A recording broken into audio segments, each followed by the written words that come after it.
My name is Mr. Okon Budo from the Marine Pollution Prevention Unit, and I'm here to give you a short 25 minutes presentation on climate change and its impact on the marine environment. So the presentation will be broken down into 5 major parts, which will be what is climate change, how climate change happens, the effects, and more emphasis on its impact on the marine environment, mitigations, ways we can mitigate climate change, and direction setting for sustainability. So here we are. What is climate change? Climate change is basically a large-scale, long-term shift in the atmospheric weather patterns and average temperatures. You know, when we say long-term, we're looking at a period of over 10 years and above. So, you know, the interaction of our atmosphere, the ocean, the ice sheets, and the land masses and vegetation, they all interact to create what we know as a climate system.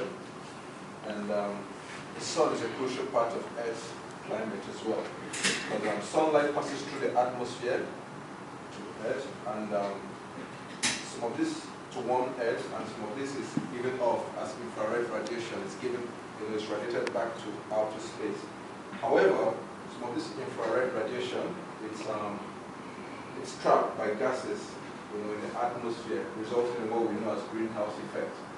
You know, and so the gases responsible for this, you know, mainly are carbon dioxide, methane, ozone, water vapor, and nitrous oxide. So basically, these greenhouse gases, they are very effective, you know, in keeping the Earth warm, such that any change in the levels would affect average global temperatures. Currently, averaging the Earth temperature on Earth is about 14 degrees Celsius, but without the greenhouse gas effect, the Earth would be about 30 degrees Celsius cooler. You know, and some of the factors which are driving this warming on Earth are like Earth receiving more sunlight from the sun, large environmental events such as El Niños, which is the variation in ocean and atmospheric temperature in the South Pacific region, and of course, emission of greenhouse gases from burning of fossil fuel and clearing of forests. So how does climate change happen? You know, the amount of sunlight received by Earth or emitted by Earth affects the Earth's energy balance, resulting in long and short-term cooling and warming of the Earth. Greenhouse gases, of course, they occur naturally on Earth. However, the increasing amount of greenhouse gas in our atmosphere has not been due to natural causes alone. And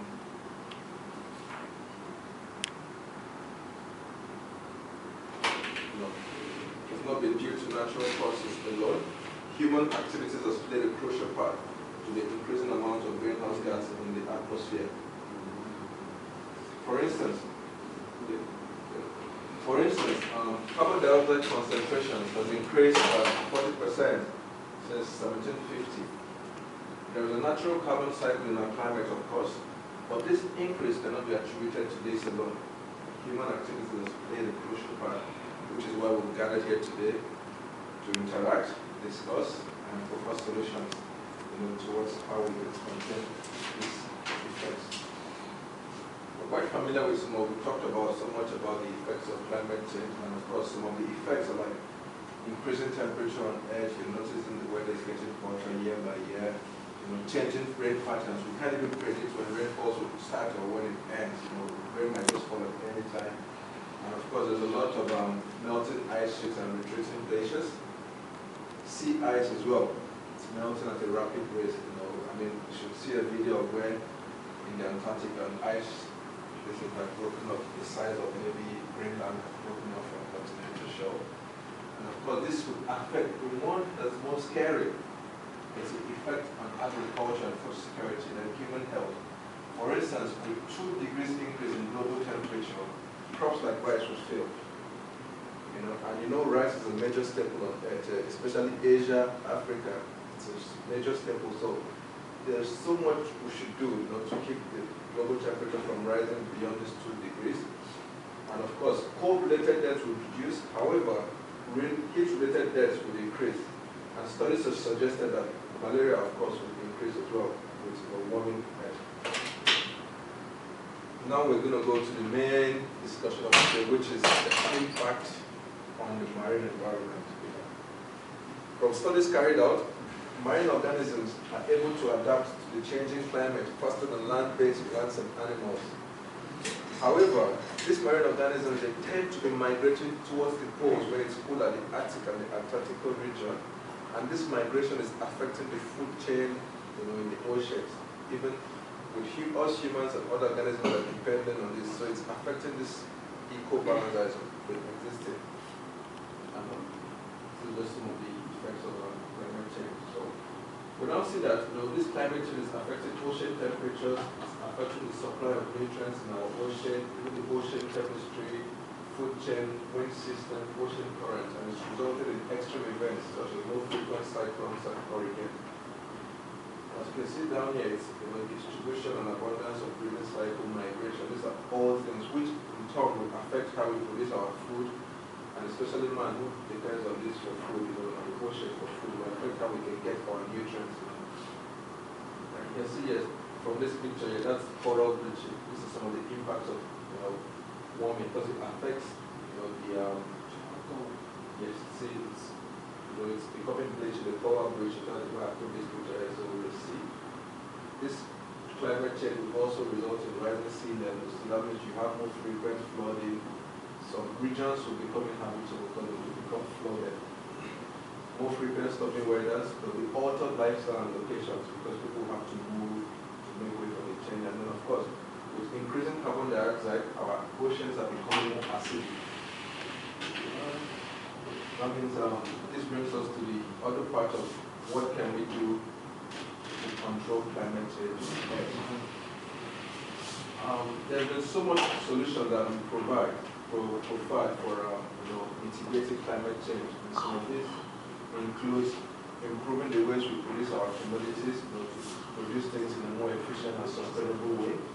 And especially for the marine environment, there's need to establish things like emission control areas, especially for shipping. So in those areas, ships coming to those areas, there are strict regulations on the kind of fuel they can burn and emission in those areas. And of course, there are incentives to establish marine conservation zones. This is some of the things that are profiled as to mitigating climate change on the marine environment.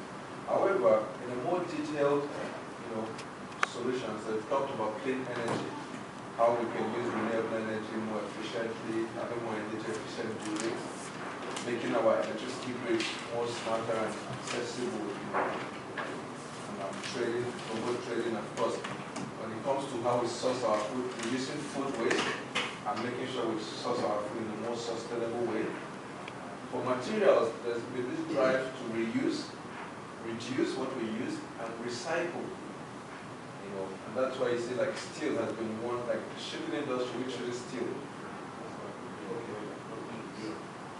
So, for in the maritime sector, our ships, which are built of steel, steel is one material that can be recycled a lot. So you see where we come in, especially in the maritime sector here. And of course, the transport system, how we transport, all this stuff about introducing more energy efficient transportation system, encouraging people to use public transport, against traveling with individual cars and car sharing and stuff like that. And of course, there will be technology, to how we use technology to adapt to climate change, sustainability, and then agreements where nations come together to agree on certain things that can be done, global ideas to promote cooperation on these fronts as well. Which also takes us to the, before we go to the direction setting of what we can do or what has been done to mitigate climate change, we look at some statistics. So here, in the first chart here, we have carbon emission in million tons from 2000 to 2014 in million tons. So you can see what the chart is doing. It's increasing at some point. It's got 2 troughs and about 3 peaks. And on this other side, we've got crude oil production, 1,000 barrels per day. Same for your crude oil prices in dollars for this same period, and then crude oil consumption in 1,000 barrels per day as well. So can anyone see the correlation between the amount of carbon emission and oil production, consumption, and prices. See, they all follow the same. All of them, they follow the same pattern. So I think we're not far-fetched from seeing the major causes of carbon emission, which is also one of the major greenhouse gases. So, of course, looking at what can be done, there's a whole lot about renewable energy, you see, especially Asia, Europe, and Americas. But the thing is, in Africa, I think we're kind of, dragging food, or because of the cost of investing in renewable energy and some other things. But I think the message here is to stimulate this discussion so that we can start talking about it, discussing it amongst ourselves, so that this policy change will eventually happen, because it's from discussing and knowing what to do. That's how this will, from the bottom-up approach. Globally, they've invested so much from 2000, when there was originally under, 500,000 megawatts of wind capacity.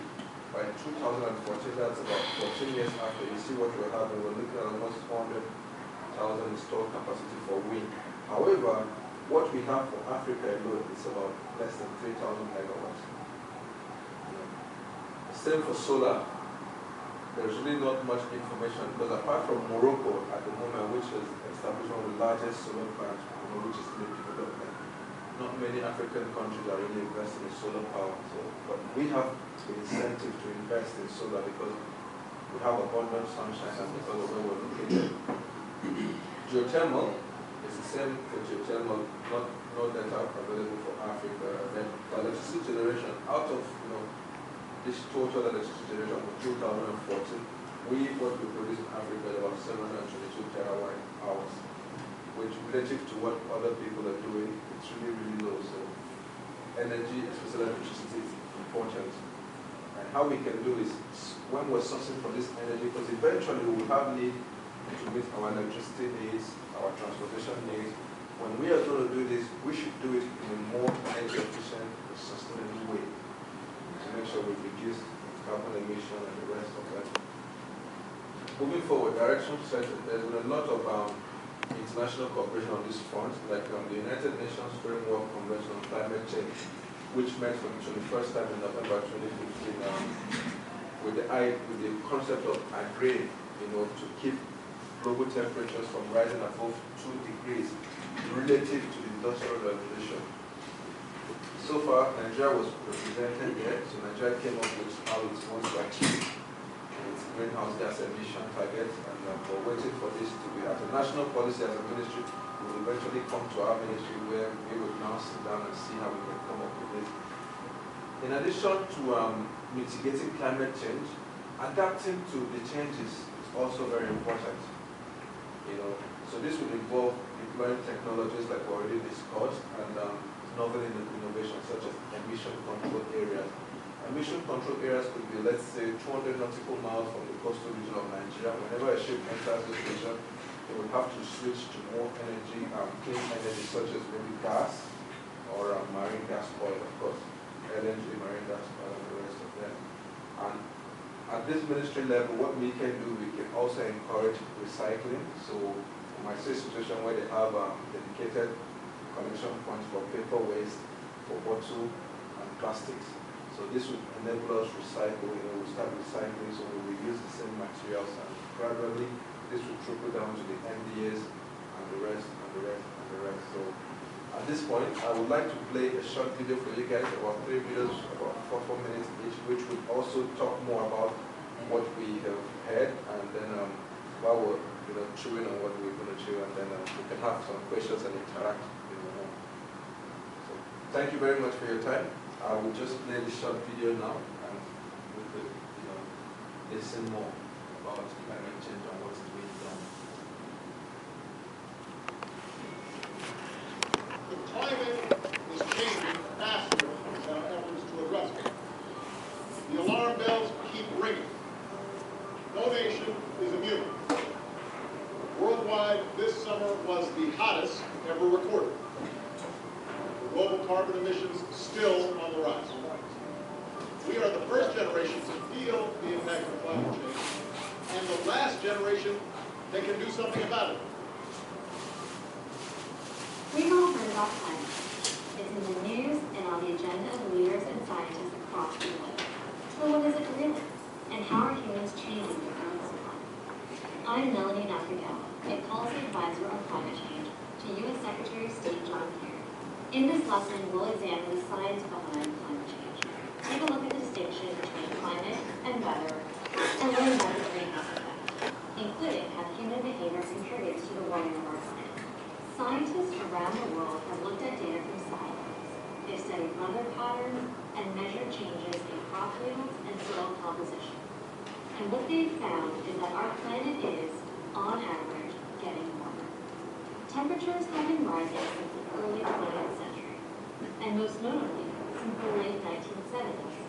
This warming reflects long-term changes to the Earth's climate. But it's important to understand that when we talk about climate, we are not referring to weather. They mean two different things. Weather can change from season to season, day to day, even hour to hour. Sometimes we use to scientists. Weather reflects short-term conditions in the atmosphere. Climate, on the other hand, refers to the average temperature and precipitation rate over an extended period of time. When these rates change over time, it can result in profound impacts on our planet. Impacts like rising sea levels, extreme weather events like droughts and floods, melting glaciers, shifts in ecosystems, as well as many others. In other words, real problems. In the past, changes in our climate were caused by natural causes, such as differences in the sun's activity and volcanic eruptions. However, scientists cannot explain the warming we experienced in the past 100 years without including greenhouse gases emitted by human activity. So what are these greenhouse gases? When scientists talk about greenhouse gases, they are referring to several chemical compounds found in the Earth's atmosphere which would trap heat that would normally be released out to space. Some of these compounds occur in nature, such as carbon dioxide and methane. However, others are exclusively human made and are found in sources like hairspray, heat fumes, and aerosol sprays. These greenhouse gases play a crucial role in warming the Earth's surface and making it happen. However, too much human-generated greenhouse gas emissions upsets the planet's natural balance, leading to an increase in warming. Now that we understand the meaning of climate change, let's take a look at how it actually works. Pollutants and other chemical compounds are released into the atmosphere due to human activity. The sun emits energy that is transmitted to the Earth. About 30% of the sun's energy is reflected directly back into space by the atmosphere, clouds, and the surrounding world. However, greenhouse gases in the atmosphere absorb much of the energy from the warm Earth's surface, preventing it from immediately escaping from the Earth's system and back into space. As a result, too large a concentration of greenhouse gases act like a blanket, making the Earth warmer and throwing off the atmosphere's natural energy balance. Over the past 100 years, the amount of greenhouse gases in our atmosphere has been increasing. This is largely due to carbon dioxide emissions from the burning of fossil fuels such as coal, oil, and gas. When these fuels are burned, carbon stored in them for millions of years is released in an instant, directly into the atmosphere as carbon dioxide. Think about it. Human activity currently releases over 30 billion tons of carbon dioxide into the atmosphere every year. The bad news is that greenhouse gas concentrations in our atmosphere will continue to increase, continuing to warm the Earth, unless all nations reduce the billions of tons of greenhouse gas we produce each year. The good news is that the world is finally waking up to this global challenge, and there is much we can do to reduce our reliance on fossil fuels. Now that you've learned about the science behind climate change, please go to yali.state.gov to learn more, test your knowledge, and earn your YALI recognition.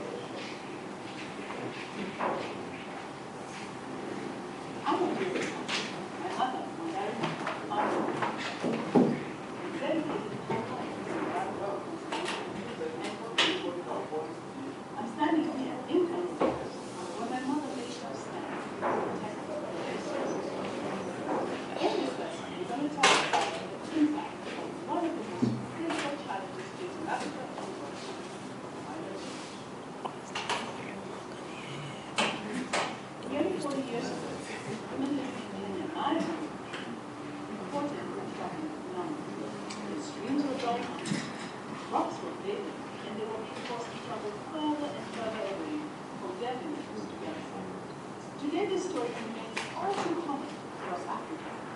Climate change may seem like something distant and abstract, but it's very real and its impact on every one of us. As we learned in the last lesson, climate change causes our Earth's temperature to rise. It brings about changes to precipitation and rising sea level, and more frequent and intense weather. And it can threaten our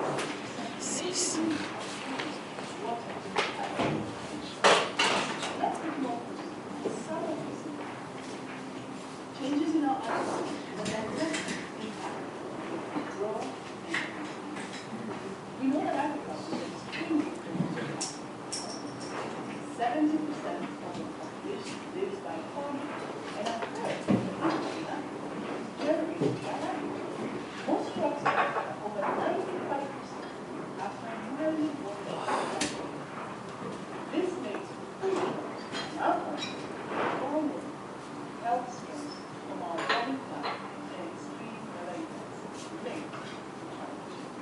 These include changes to seasonal rainfall, drought, and flood. In fact, rain-fed agriculture in Africa could drop down. Climate change already affects many fishes. Warming brought about by climate change increases ocean temperature, which causes some fish to move to cooler waters beyond their normal range. These changes in the marine environment have devastating consequences for people and fish. Climate change belongs to changes in rainfall can increase population. This can result in more malaria, the biggest killer in nature. Scientists noted that malaria is already spreading to higher elevations now. In fact, due to climate change, predictions are for 5 to 7% increase in malaria disease by the time. A warmer environment with more rainfall can also increase the cases of other diseases such as mold and death. In addition to these diseases, the poor air quality often accompanied can lead to bleeding problems and worsen respiratory conditions. All too often, it is the most vulnerable among us, urban people, older adults, and young children, traditional societies and subsistence farmers, who are most harmed by these things. Extreme weather events who are changing climate can cause huge migration, flooding, drought, and other competition for resources like can ignite conflict. It can impel people to leave their homes and livelihoods. And as my mother once said, in few decades, the relationship between the environment, resources, and conflict makes it almost as obvious as the connection we see today between human rights and democracy. But I don't want to leave you behind.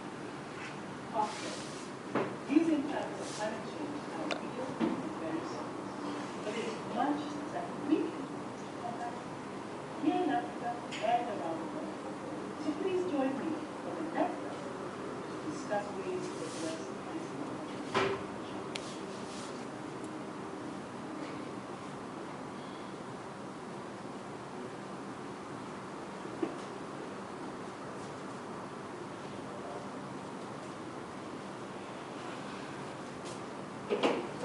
I'm going to Director for Partnerships and Women's Entrepreneurship in Renewable Energy. In this lesson, we'll learn about technologies that allow us to power our homes, industries, and agriculture using cleaner energy. And finally, the ways that each of you can get involved in this important movement. Climate change is a matter of life and death. This is how my mother, describes when our environment described the potential devastating impact of a changing climate on Earth. But she also had a strong sense of optimism that our generation, the first to really feel the impact of climate change, will also be the first to do something about it. The threat of climate change to Africa and the world is very real. But there are ways to stem and even reverse the dangerous factor. As we discussed in these lessons, energy sources take many forms, including fossil fuels, oil and gas, and renewable sources like solar, wind, and hydrogen. These primary energy sources are converted into electricity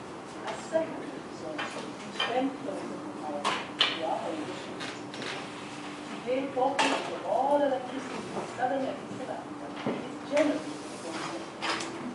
And as we learn, burning resources and direct separation, which trap the sun's energy, and this makes our earth too warm and contributes to extreme weather. And other types of cleaner energy, known as renewable energy sources, offer tremendous potential. With the right infrastructure, half of all electricity in southern and eastern Africa could come from clean, cost-effective renewables by 2030. We would then see a substantial reduction in carbon dioxide emissions. Now let's examine some of these renewable sources in more detail. Solar energy. This is simply the light energy that comes from the sun. It is the most abundant energy resource on Earth. The amount of solar striking the Earth each day is more than 10,000 times the world's total energy. There are two common ways to convert solar energy to electricity: photovoltaic and solar thermal technologies. When sunlight hits photovoltaic cells, made of silicon or aluminum, a chemical reaction occurs. This results in solar electricity. These cells can then be packaged together to make solar panels, and solar thermal technology concentrates the cells with mirrors, which interlink and create steam. This steam is then used to power a generator. The wind, like the sun, is also a cleaner medium. For thousands of years, people have used wind to grind grain and turn water. Today, modern machines called wind turbines are used to make electricity. To produce electricity on a large scale, many wind turbines can be placed together on wind farms. And this is catching on. Wind power has become the fastest growing energy source in the world. And finally, energy characteristics can also be used. If you've ever stood fast in underwater or on the ocean shore, as waves come crashing in, then you felt the power of the water. Now this power is captured through hydroelectric power, which force flowing water through wheels or rotors to and that is energy. Another source of energy is the heat built up inside the earth itself. And you dig a deep hole straight down through it, and you encounter what is known as geothermal energy. At geothermal power plants, wells are drilled 1 to 3 kilometers into the earth to pack steam and hot water to the surface. And these renewable sources are not only exciting, but they offer tremendous potential for us. Think about it. Our continent contains abundant solar and wind energy, and some of the world's largest hydropower and geothermal resources. Much of this energy is untapped. The World Bank estimates that only 7 to 8% of Africa's hydropower potential is currently used. The good news is that many African countries are starting efforts to use these clean and renewable resources. Kenya was the first African nation to begin drilling for geothermal power. In other countries like South Africa, wind farms are beginning to produce them, but we have only begun to unlock the potential of our continent's clean and renewable resources. There is so much to ensure that our generation and future generations can benefit from this resource. I urge each of you to get involved and join this environmental movement, which is so important for all of us in our development. Reach out and join some of the many community and national